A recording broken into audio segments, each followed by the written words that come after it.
सुवर्ण, आपल्याबरोबर आपले प्रतिनिधी सुरेश जाधव देखील आहेत। एकूणच जर मराठवाडा याबद्दल जर बोलायचं झालं तर यंदा आपण जर बघितलं तर रावसाहेब दानवे, भागवत कराड यांच्यासारखे नेते प्रचाराकरता म्हणून ठाण मांडून होते।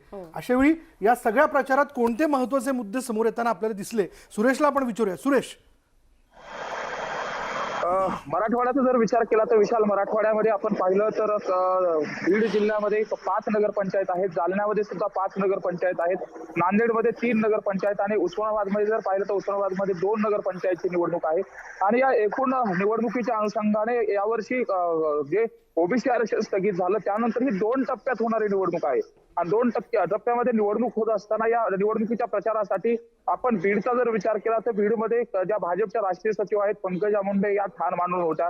त्याचबरोबर बीडचे पालकमंत्री धनंजय मुंडे यांनी देखील 5ही नगरपंचायतमध्ये झंझावती प्रचाराच्या सभा केलेल्या होत्या। एकमेकावरती आरोप प्रत्यारोप झाले होते, विकासाच्या राजकारणाचे मुद्दे सुद्धा यामध्ये होते, कोणी विकास केला नाही केला या विषयाच्या बाबतीत सुद्धा चर्चा केली होती।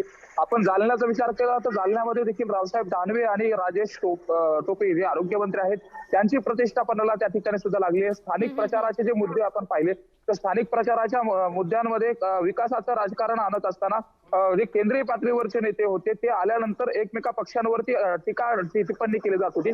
मात्र जे मतदार आहेत त्या मतदारांना तिथल्या पाण्याची व्यवस्था, स्वच्छतेची व्यवस्था या मुद्द्यांच्या बाबतीमध्ये कुठेतरी प्रचारांमधून हे मुद्दे बाजूला गेले होते। मात्र जे स्थानिक पातळीवरचे आमदार असतील, खासदार असतील, हे या मुद्द्यांकडे लक्ष वेधून घेत होते। तर बीडमध्ये आपण विचार केला तर बीडमधल्या 5ही नगरपंचायतीमध्ये 4 नगरपंचायत ह्या भाजपच्या ताब्यामध्ये अगोदर होत्या।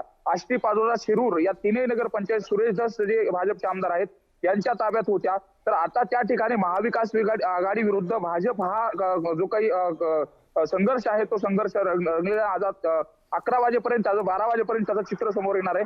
आपण जर दुसऱ्या ठिकाणी पाहिलं तर वडवणी नगरपंचायत आहे, या ठिकाणी भाजपचे माजी आमदार केशव आंधळे यांनी राष्ट्रवादीच्या पॅनलला त्या ठिकाणी सहकार्य केलेलं आहे। आणि जर केजचा विचार केला तर केजमध्ये राष्ट्रवादी आणि काँग्रेस आमने सामने आलेलं आहे। त्या ठिकाणी भाजपचा म्हणजे भाजप हा धनंजय मुंडेंची सुद्धा टीका केली होती की भाजप हा राष्ट्रीय पक्ष आहे, मात्र पंकजा मुंडे यांचा बालेकिल्ला समजला जाणाऱ्या भाजपच्या बालेकिल्ला समजल्या जाणाऱ्या बीड मधल्या केज नगरपंचायत मध्ये भाजपचा एकही उमेदवार रिंगणात नाही।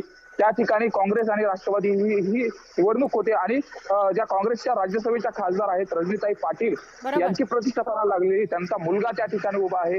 त्यामुळे एकंदरीतच या निवडणुकीच्या अनुषंगाने जर आपण पाहिलं तर ही निवडणूक ही जसं की मगाशी तुषारने सांगितलं, ही निवडणूक ही येणाऱ्या विधानसभांची निवडणुकांची रंगीत तालीम असते।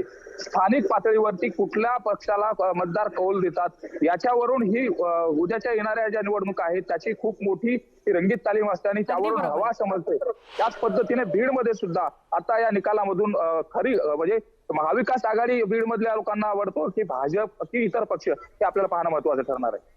नक्की सुरेश, ग्राउंड रिपोर्ट काँग्रेसला मिळणं गरजेचं आहे की महाराष्ट्रामध्ये आपण नेमके कुठे आहोत, त्याचप्रमाणे भाजप आणि शिवसेना, राष्ट्रवादी काँग्रेस यांना सुद्धा ग्राउंड रिपोर्ट काय आहे तो कळण्याकरता ही निवडणूक महत्त्वाची आहे। सुरेश, 412 ज्या जागा होत्या ओबीसी आरक्षण हटवल्यानंतरच्या 412 जागा ज्याच्यासाठी काल मतदान झालं, तर मराठवाड्यामध्ये या 412 पैकी किती जागा होत्या आणि ओबीसी आरक्षण हटवल्यानंतर या जागांवरचं चित्र काय असेल असे अंदाज बांधले जात आहेत? बीड जिल्ह्यामध्ये आपण 5 नगरपंचायत मधल्या प्रत्येक ठिकाणच्या 4-4 जागा म्हणजे 20 जागा होत्या। जालन्यामध्ये जर आपण पाहिलं तर जालन्यामधल्या देखील 20 जागा, नांदेडमध्ये जर पाहिलं तर आपण नांदेडमधल्या 11 जागा होत्या आणि उस्मानाबाद मधल्या जर जागांचा विचार केला तर जवळपास 8 जागा।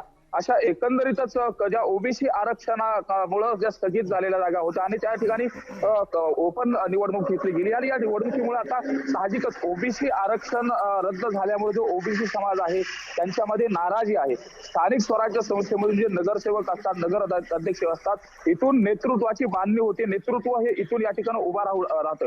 मात्र या नगरपंचायत निवडणुकांमध्ये जर ओबीसींना स्थान मिळालं नाही तर याची खूप मोठी नाराजी आपण बीड जिल्ह्यामधून पाहिली होती। या संदर्भात मोठे मोठे रास्ता रोके सुद्धा झाले होते।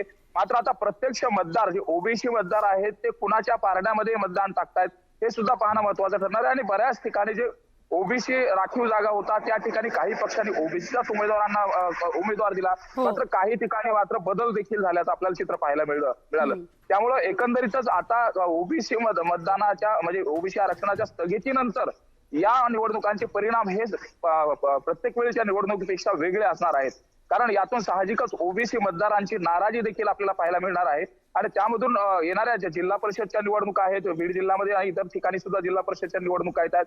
त्यामुळे एकूणच या स्थानिक स्वराज्य संस्थांच्या निवडणुकांमध्ये आता ओबीसी आरक्षण स्थगिती हा मुद्दा सुद्धा महत्वाचा ठरणार आहे. सुवर्णा, त्यामुळे प्रत्येक ठिकाणची जी निवडणूक आहे अर्थात स्थानिक स्वराज्य संस्था ज्यांच्या हाती सगळ्यात जास्त, त्याला पुढली निवडणूक जी आहे ती वेगळ्या अर्थाने सोपी असते. तर आपण हे जाणून घेतोय आणि क्षणाक्षणाची आकडेवारी न्यूज 18 लोकमत आज दिवसभर आपल्यापर्यंत पोहोचवणार आहे.